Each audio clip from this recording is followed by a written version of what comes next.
Hey, you. Thank you so very much for buying me a cup of coffee. Woo. Thank you. And I wanted to say that I really appreciate it.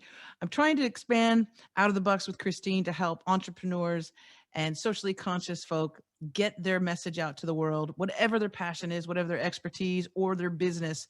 And so through the shows, I'm hoping to inspire people to get up off of their butts and get out there. So thank you so very much. With this, we want to grow and get more people into podcasting. We want to train more people into vodcasting, which is the video podcasting element. And I just really appreciate your support so very much. And because of your generosity, I want you to know that if you leave your name so that I can identify you, I will thank you on a future episode of Out of the Box with Christine. I'll give you a big shout out. Okay. Thank you so very much. And I'll go enjoy that coffee right now.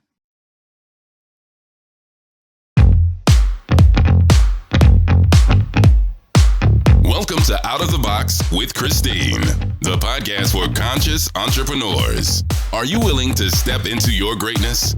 Are you ready to shine? Well, get ready, truth seeker. You're in for an amazing ride. And now, here's the host of the show, Christine Blosdale.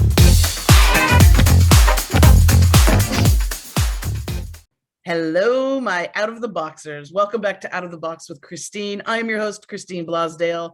And today we're going to have some fun. We're going to be talking about some comedy. We're going to be talking also about following your passion and the importance of listening to that heart inside of you and following your dreams, your passion, no matter what. But today my guest is Art Bell, who is the original founder, actually, of Comedy Central and author of Constant Comedy, How I Started Comedy Central and Lost My Sense of Humor. And first of all, congratulations on the book and the title, because I totally Christine. Got it. Thanks. I'm glad you like it. And thanks for having me. I appreciate it. Oh, yeah. Well, you know, the podcast, the idea is for conscious entrepreneurs, for people who are creating their own business, who are writing their own books, who are creating their own podcasts, their video channels, maybe becoming coaches and consultants, and the importance about listening to that little voice. And I wanted to jump right in to talk to you and say, have you always been funny? Have you always when you were a little kid, were you the funny one? And did that funny little sense of humor get you in trouble? And I already know the answer to that, but I'm just setting you up with a good question. Yeah. I thought I was kind of funny as a kid, and I did get in trouble a lot, got thrown out of class and all that stuff. But more than that, I was, from a very early age, I was a comedy nerd. I discovered comedians on the Ed Sullivan Show, which was a weekly variety show on Sundays. Yeah. So those of you who remember, watched it. Yeah, no kidding. And I was 8 years old, and I couldn't watch Johnny Carson, which was the other place you can see comedians.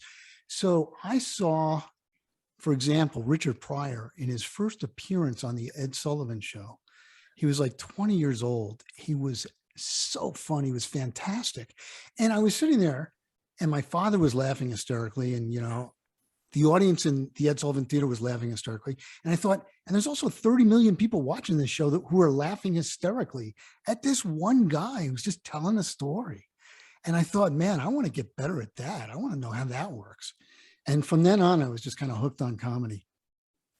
Oh, I remember, I mean, as a kid, when I was really young, I remember the Ed Sullivan Show. And I remember this, this one moment when I had a little black and white TV, as we all did, and I think it was Jim Morrison of the Doors, and he was on this TV screen. Ed Sullivan would just bring like the most amazing talent into your living room, right? Unbelievable. And I remember like being 4 and telling my mom, like looking at it and telling my mom, I was like, "He's sexy, Mom."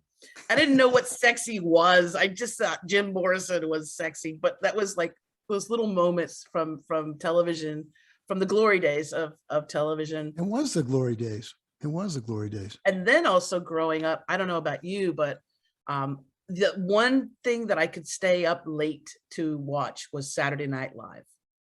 Saturday Night Live, man, talk about a great comedy brand, a Absolutely. great comedy entity.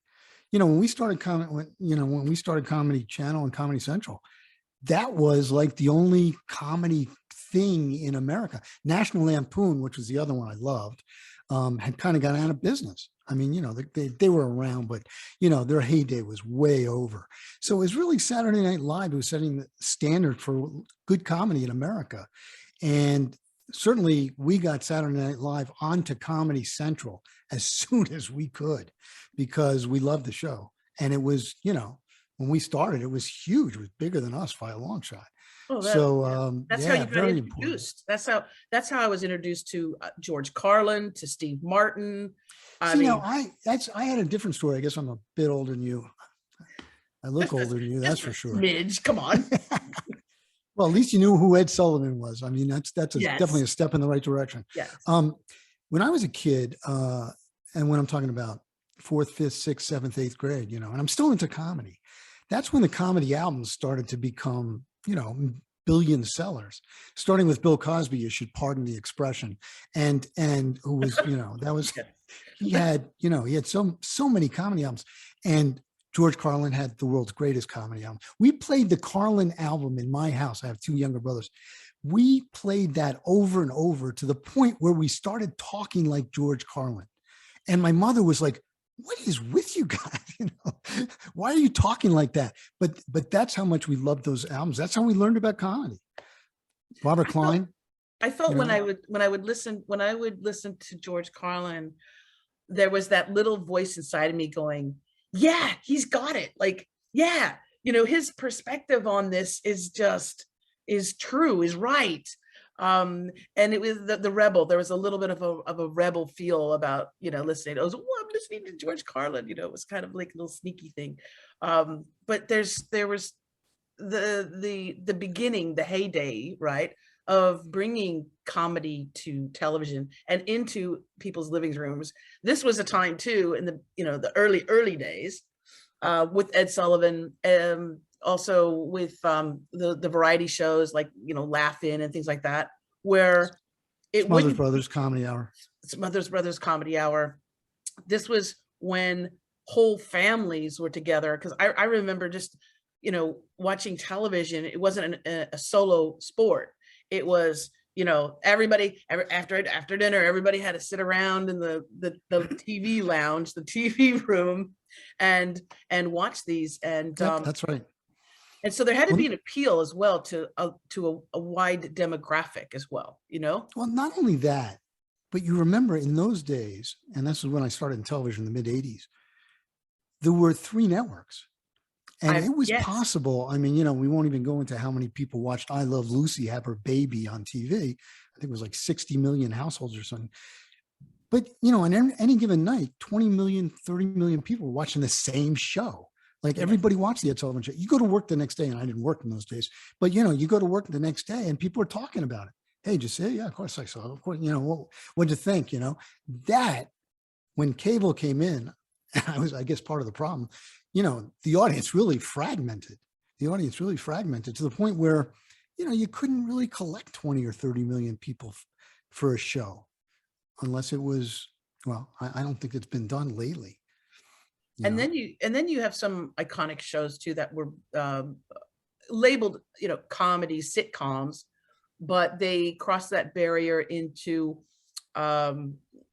civil rights issues and gender equality and like homophobia and things like that that were going on, like with All in the Family. I remember a couple episodes going, wait, this is serious what they're talking about. Like, wait, you can't have what was her name, Edith. You can't have Edith, being sexually assaulted or die.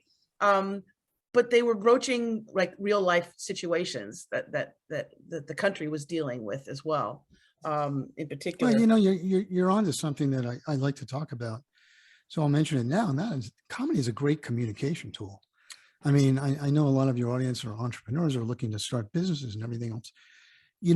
Comedy is like humor greases the wheels of business. I mean, it really does. And the people who really don't operate with a sense of humor are at a disadvantage.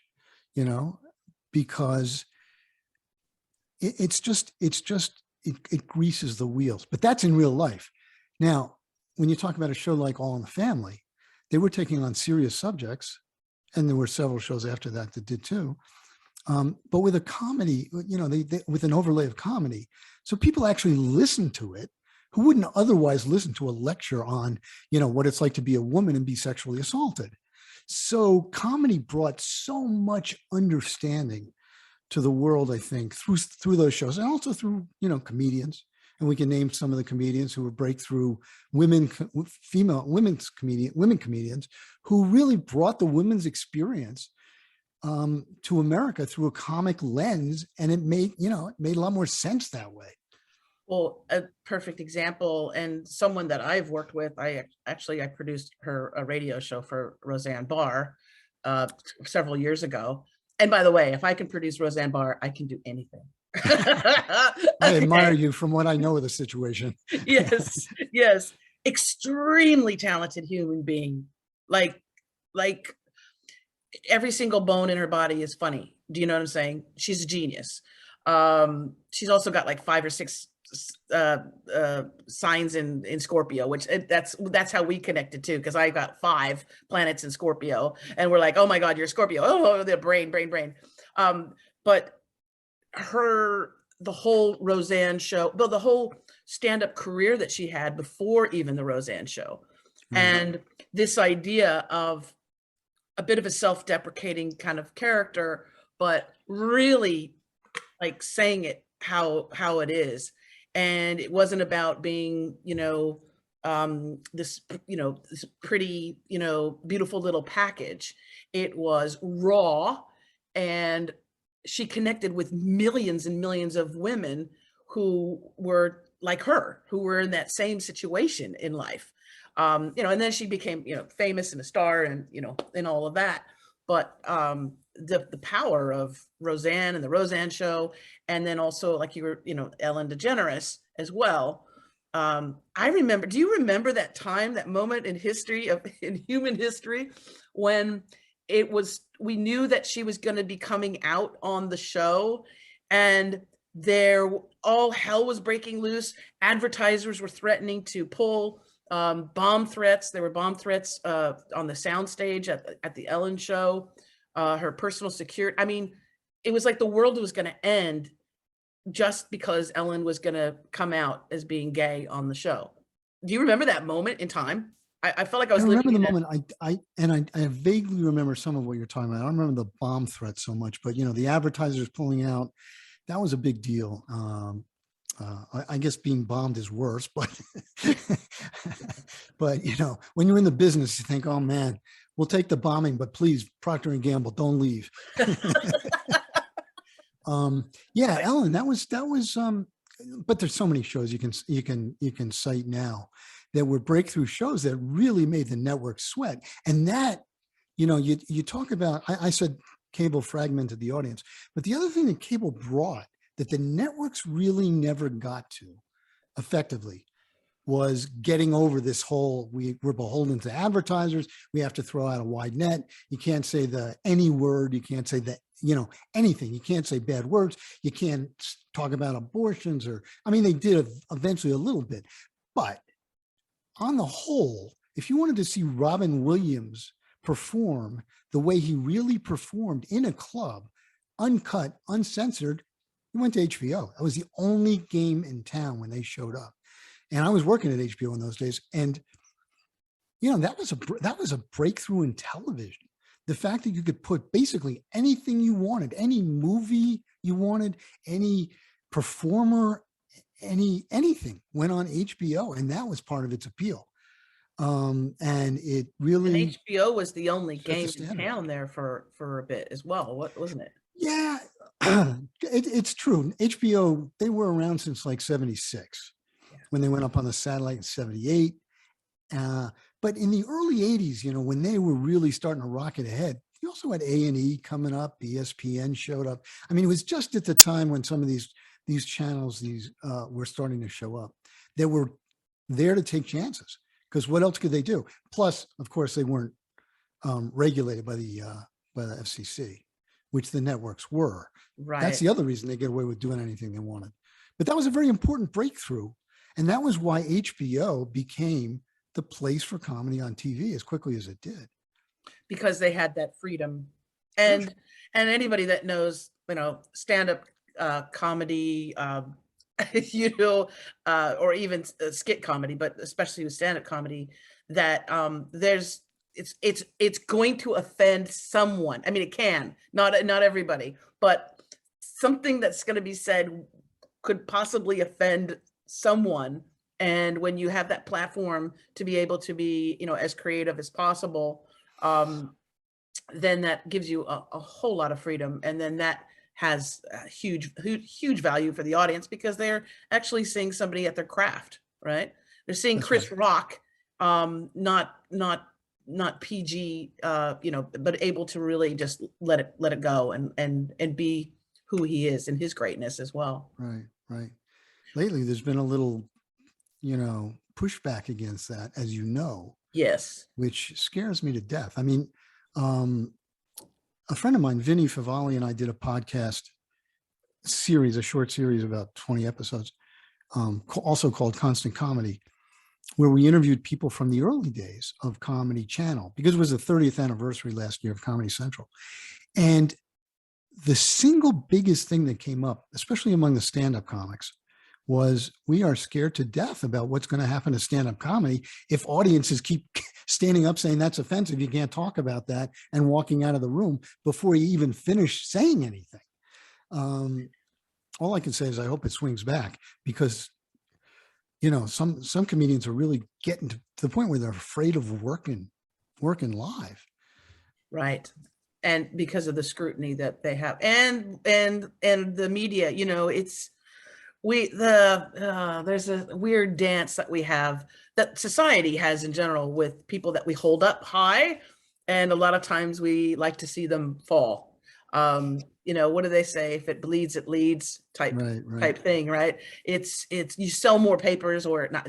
That's an old analogy, but you get more views when it's a negative story instead of something that's a positive story. We know that, as we do.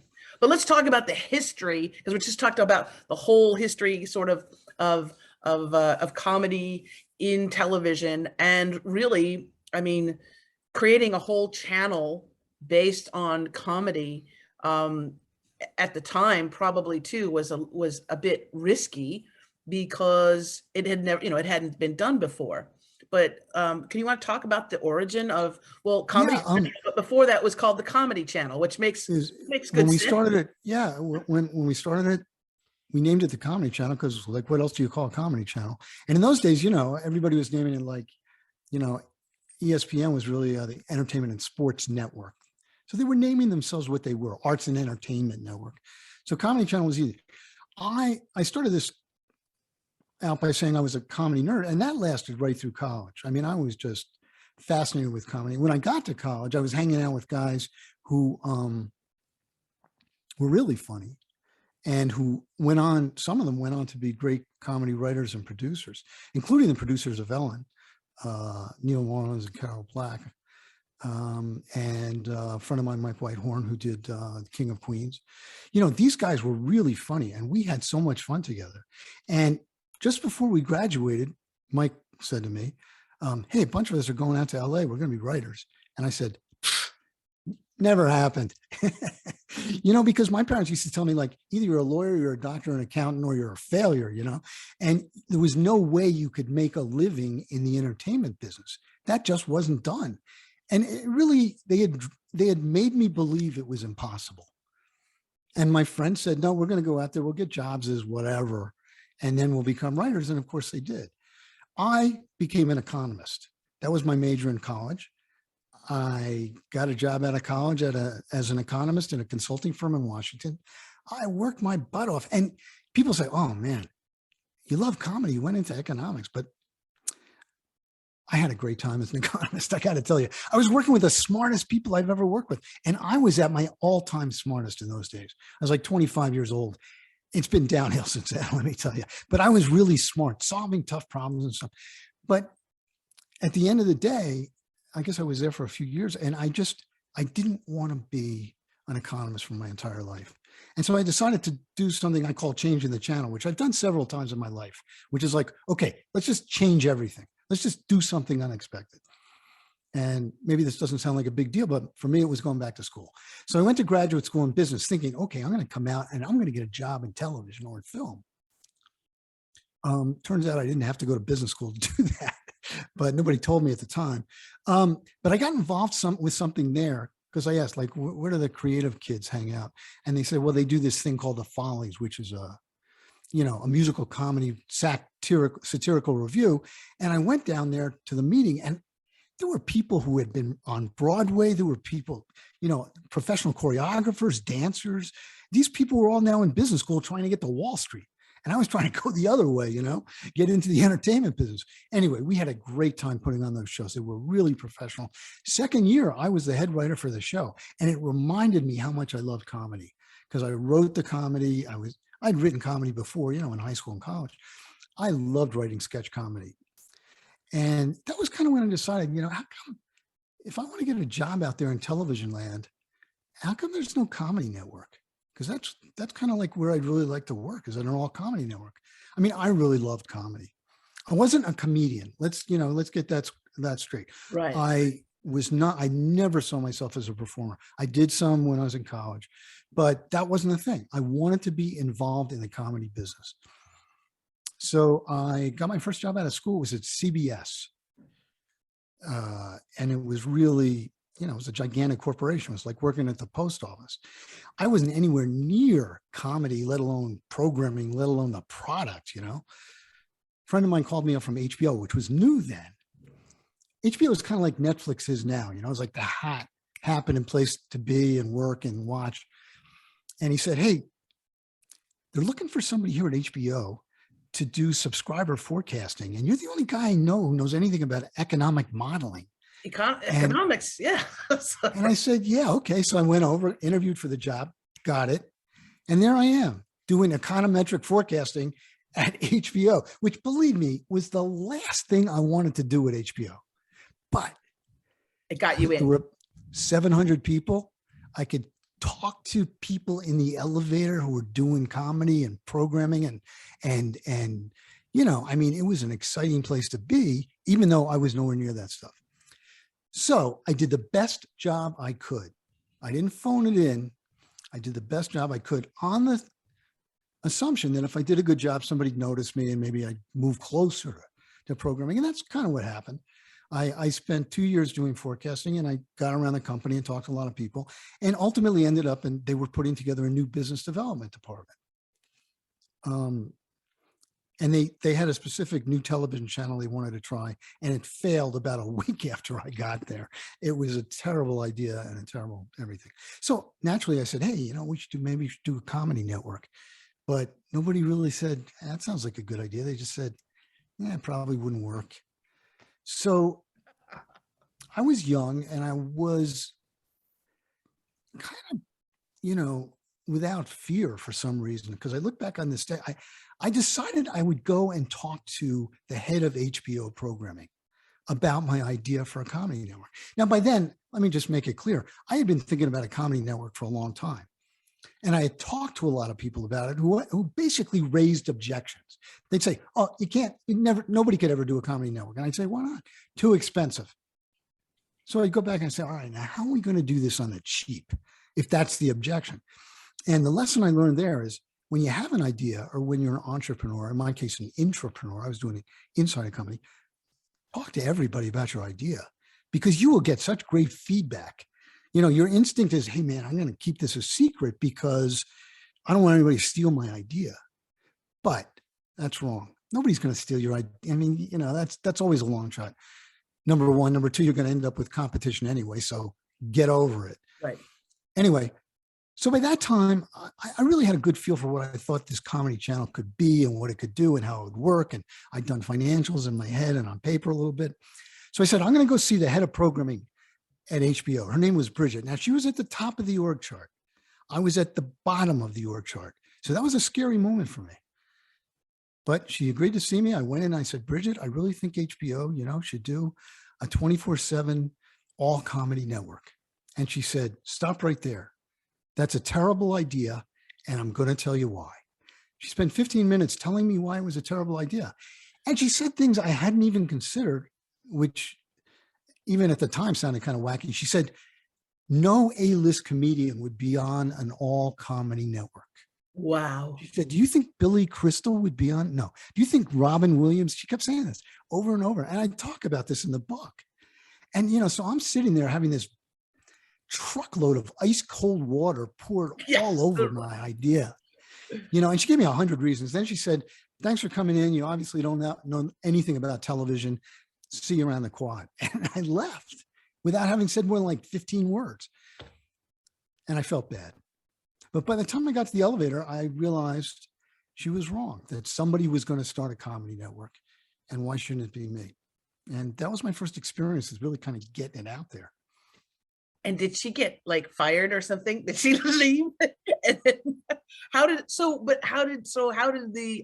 your concept, your idea, how did it move forward? Did you just go to somebody else or revamped how you pitched it, or? I kept working on it, is a short story. And this was literally maybe a month or two later. It wasn't that far after I spoken to Bridget.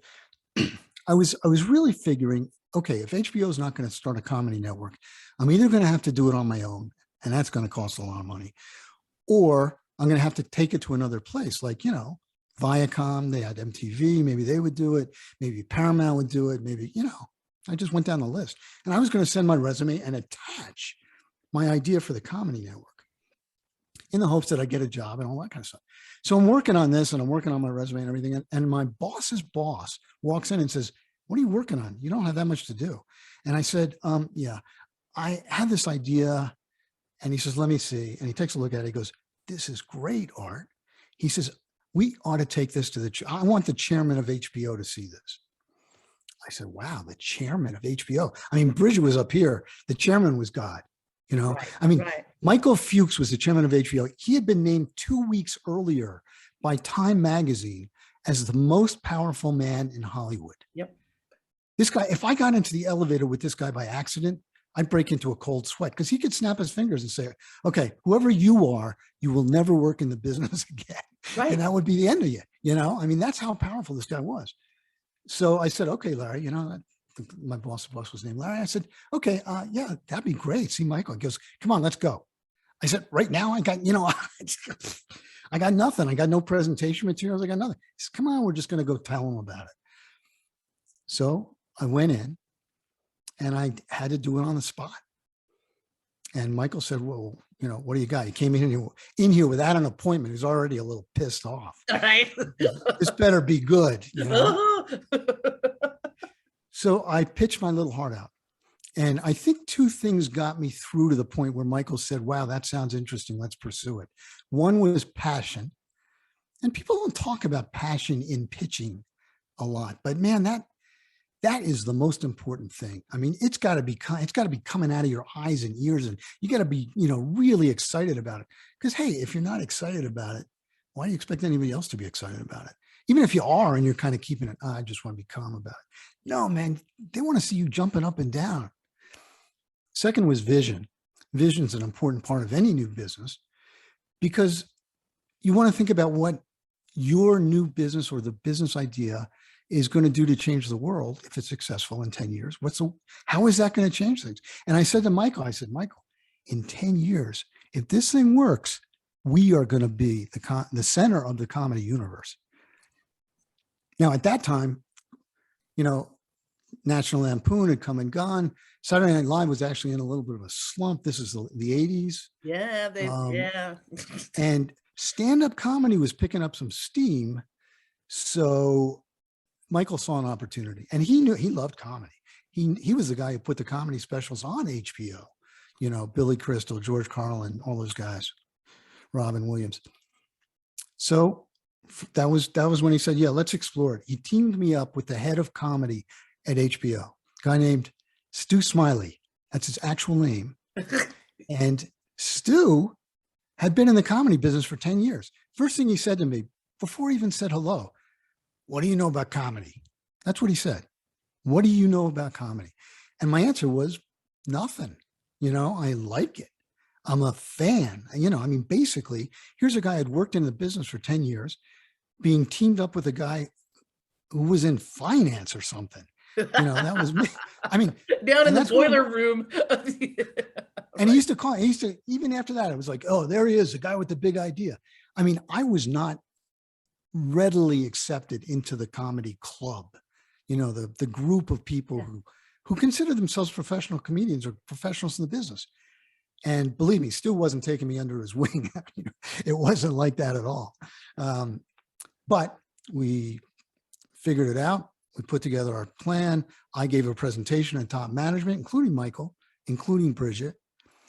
And we got the go ahead. Michael said, I love it. I want to launch it in 6 months. I was figuring I'd have 2 years, Yeah, right. but he wanted it up. So that's what we did. And the rest is history. And With one exception, and I want to point this out. I subtitled my book, How I Started Comedy Central and Lost My Sense of Humor. Now, I didn't really lose my sense of humor, but I wanted to tell people that Comedy Channel was not a success right out of the box, nor was comedy, when we changed to Comedy Central. This thing, the first year was such a failure. We were panned by the press. And actually the subtitle comes from when Michael Fuchs, 3 months after we launched, called me in and he said, you know what, it took a Comedy Channel to get me to lose my sense of humor because we were a disaster. It was failing. I went to work every day thinking, okay, I'm going to get fired today. They're going to turn off the channel today. And that's what the first year was like. Wow. How did it turn around? Well, actually, interestingly, 6 months after we launched, we got competition. And I mentioned that earlier, whoever you are, whatever you're doing, competition will show up when it's least expected. I figured it was so hard to get people to do a comedy channel. Everybody thought it was such a stupid idea for a long time that nobody would start another one. The day after we made the announcement that HBO was going to start a comedy channel, the very next day, MTV Networks puts out a press release saying, we are going to start a comedy channel as well, and we're calling it Ha. Now, they hadn't been working on a comedy channel for any period of time. It was called Ha, the Comedy Network. And I didn't think it was such a great name, but 6 months after we launched, they launched. And they were mostly sitcoms, and they said they were comedy for people from 5 to 95. We were kind of going for edgy, younger, hipper comedy, right? So right off the bat, we're doing this, but it's competition. We're competing for advertisers and audience and distribution and talent and everything. All right. And we're killing each other. The newspapers loved it. The magazines loved it. They called it the Comedy Wars. It was a big deal. They couldn't wait to see us destroy each other. So 6 months after we launched, I get a phone call. They're merging the channels, which to me was like the worst possible news because I thought we were winning the Comedy Wars. I thought we had the better channel. We were starting to get an audience, starting to pick up a little steam. And you know something? Let me tell you about competition. It makes you better. It really makes you better. It helped us define who we were because that's who we weren't. And we had to fight harder, and we had to fight in the trenches, every day. And we lost a lot of battles. We tried to get Saturday Night Live. They showed up and started bidding on it, and they won. They spent more money on it than we could even afford. And they put on Saturday Night Live. Anyway, at the end of 6 months, they merged the channels. They took me and the head of programming from Ha, a guy named Mike Klinghoffer. They threw us in a room. They said, you guys figure out what the new channel is, what the programming is, what it's going to be all about. And by the way, you can't call it Ha or the Comedy Channel because that would mean somebody won the war. Right. And we can't have that. So you got to rename it. So the second hardest thing after starting a comedy network was merging two comedy networks. That, to me, it was almost harder. It was almost harder. And the heavy betting among the top management who had done this deal, Michael and the head of Viacom, MTV Networks, was that the channel was not going to make it through the year. They didn't say that at the time, But Right. they really didn't expect it to last. They thought the thing was going to be a failure. But we were hell-bent, Mike and his team and my team that I brought, we were hell-bent on making sure there was a comedy network in the world. We shared that vision and we made it work. And then how did the name Comedy Central come up? Now, that's a great story. And I do tell the story in a book because it's so funny.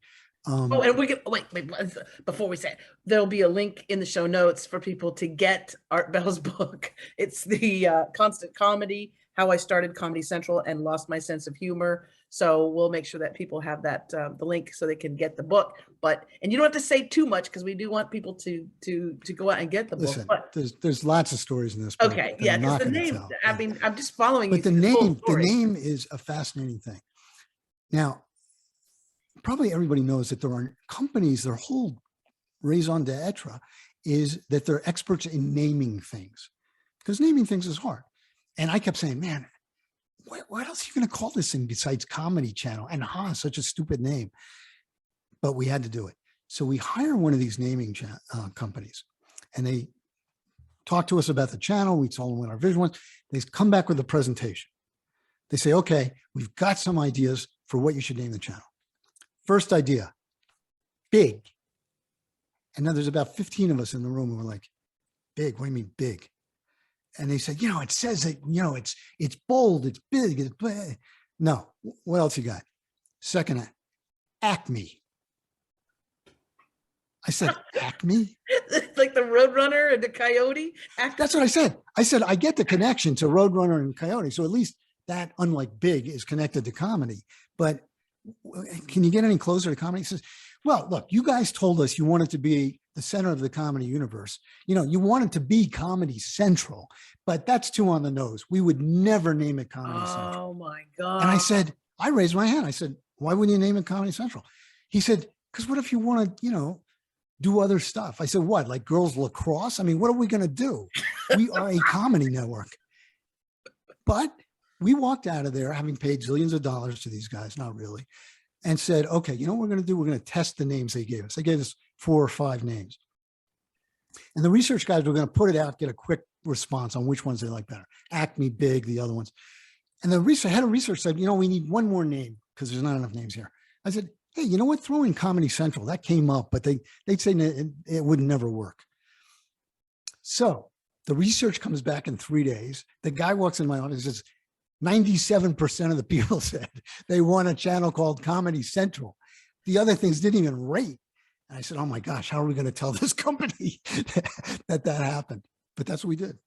We just, I love that story. I love that story. Hey, you got to take control of the situation, man. And Acme. Comedy Central, it sounds Acme, like yeah. Acme. By the way, I tell some of these stories in the book, and I try not to insult these people. They're very smart and they've done brilliant work before, during, and after. But sometimes you tell these stories because that's how these things happen. And I wanted to give in my memoir, and it's a memoir, so it's from my point of view. I really wanted to give a feel for what it's like to be in the middle of a business, trying to make decisions. Like when you name a channel, you're making a big decision. I mean, that's going to direct things for a long time in a lot of different ways. And I wanted to really tell what that whole process was like and make it fun and funny.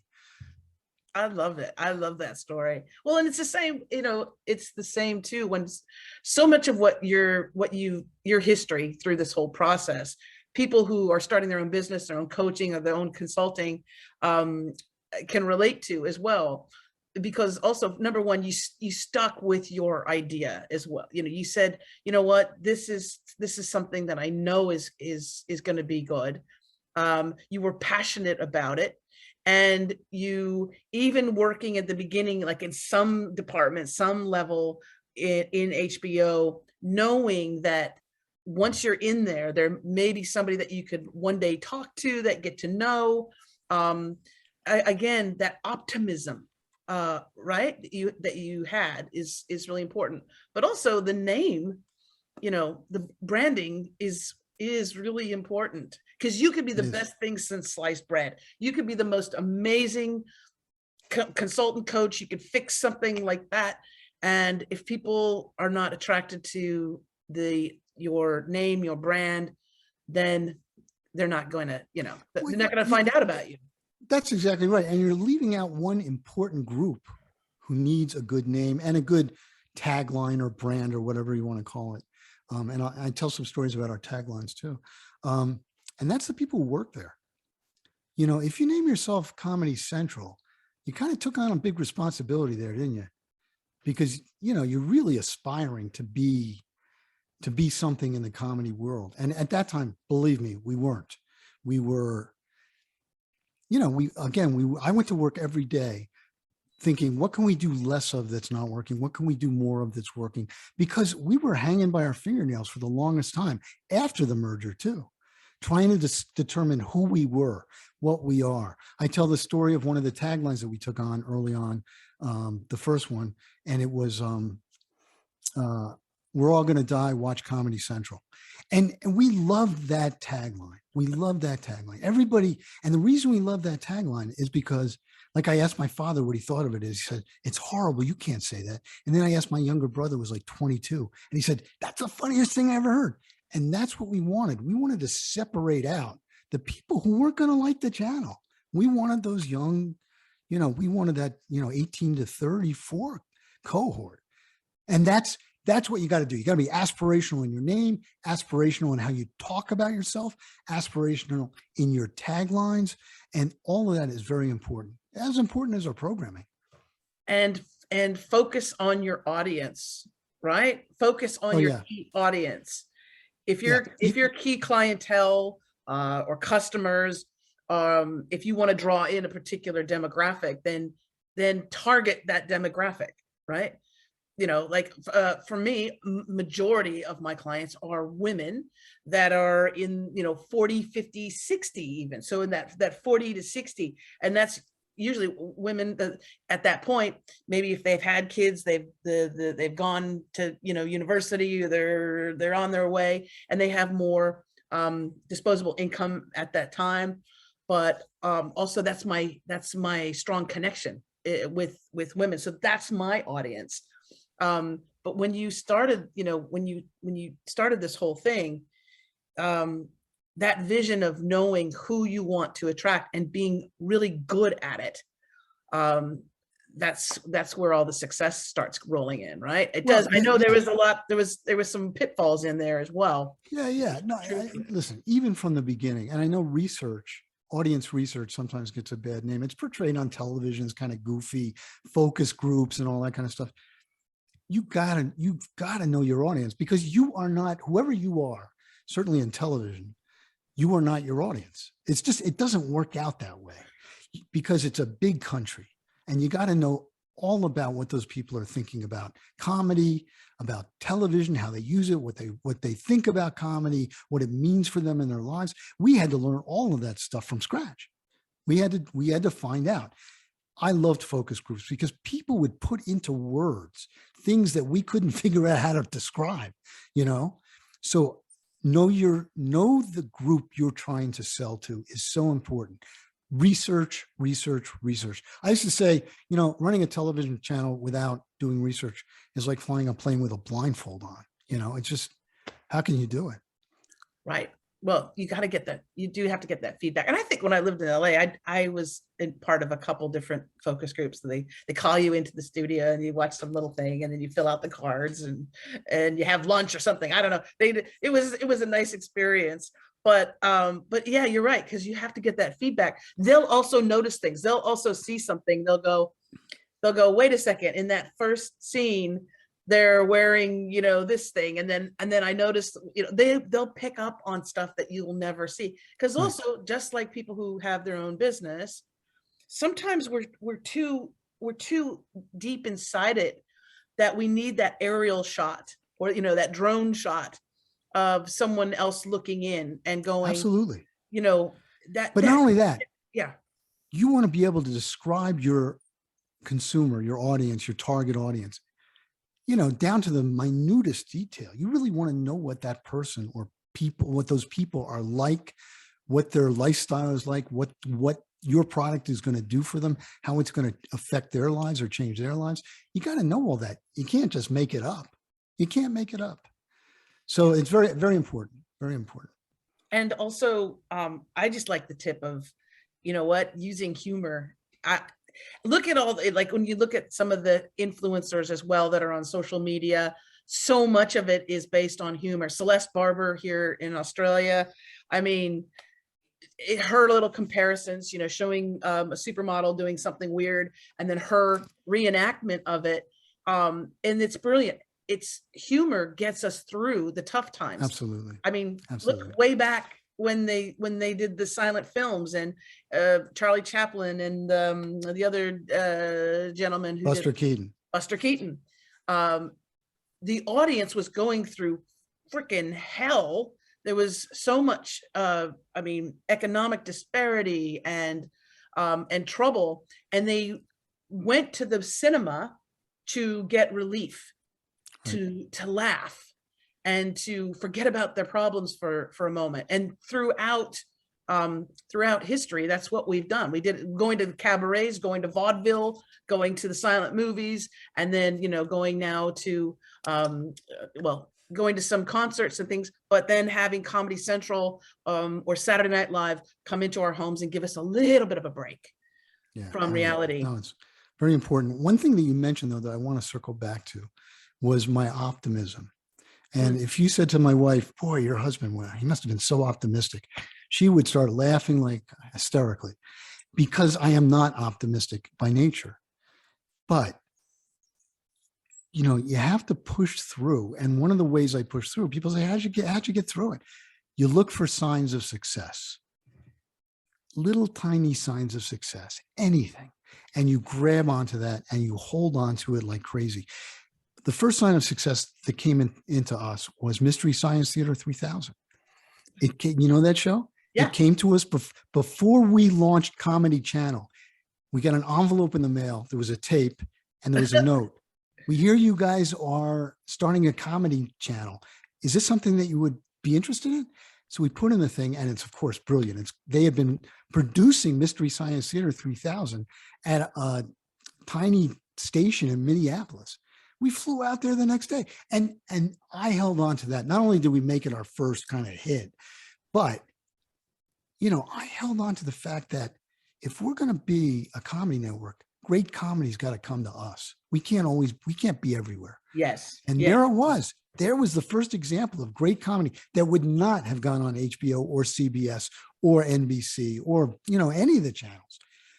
Thank goodness we were there. That's how people said it.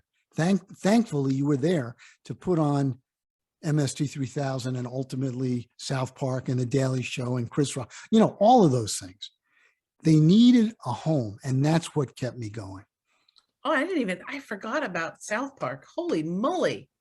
You know how many people I mean, the lives that people have changed, the lives that have changed due to Comedy Central. Yeah. And I am not going to take credit for South Park. I was on my way. I was leaving at the time South Park was coming in. So, and the reason I was leaving there was that whole, because also the thing about Comedy Central and a channel dedicated to comedy was that it opened it up. So it wasn't just about comedy movies like the National Lampoon type things, or stand-up comic routines, right? Which, you know, a concert and you film it. You brought in animation, and that opened up a whole big industry. And I remember there was a time where everyone was trying to get that, you know, that next animated comedy out, you know, from South Park to Family Guy. People were throwing out. I even got approached I wrote through a cartoon character for America Online way back, and they were talking about taking the cartoon character and making it into a animated comedy thing. It was not the right time and too much craziness, but it was that hot time. It was that moment of we need to create. And it started a whole cottage industry. I mean, the animated comedies just blew up. Yeah, right. No, it was Comedy Central and Comedy Channel, especially the early days. I mentioned I did a podcast, you know, talking to some of the people who were there in the early days. For some of those people, it was their first job in comedy, and that were in entertainment. It was an explosion of creativity for everybody who was there. Even though we weren't a success out of the box. It was an explosion of creativity. People could do what they want. And that's really what, that was my vision. That was my hope for Comedy Central, that it would be a place where people could try things and do crazy things and really innovate in comedy. And I think it's lived up to that. I'm pleased to say. What a beautiful way to work too, to be able to be as creative as your mind can handle, and to see what works and to start something and to see it grow. That's a beautiful feel. And I'm applying that to our entrepreneurs right now as well, who are starting their own coaching business.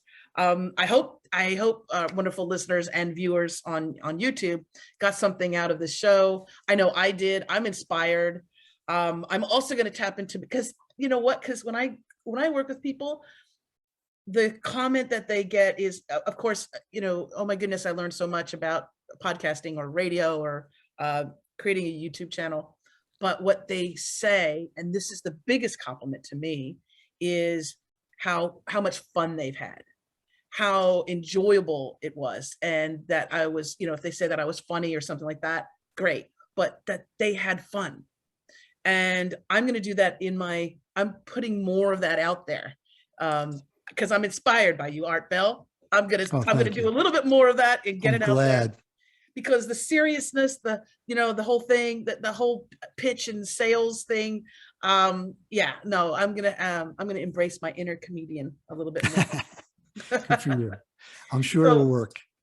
You are welcome back anytime on Out of the Box. Oh, thank you. I'd love to come back. Thank you. I loved our conversation, and I want everybody to check out the book by my guest today, Art Bell. It is called Constant Comedy. This is a memoir from Art Bell, how I started Comedy Central and lost my sense of humor. And you can check it out. We'll have a link in the show notes so you can check out that book. And if you want more information about Art, you can go to artbellwriter.com. That's artbellwriter.com. I'll put the link to his website as well in the show notes. And as always, I want to remind you to think outside of that damn box. For more information about the podcast, go to outoftheboxwithchristine.com. For more information on me, go to christineblasdale.com. Until next time, have a beautiful day, stay safe, and love each other.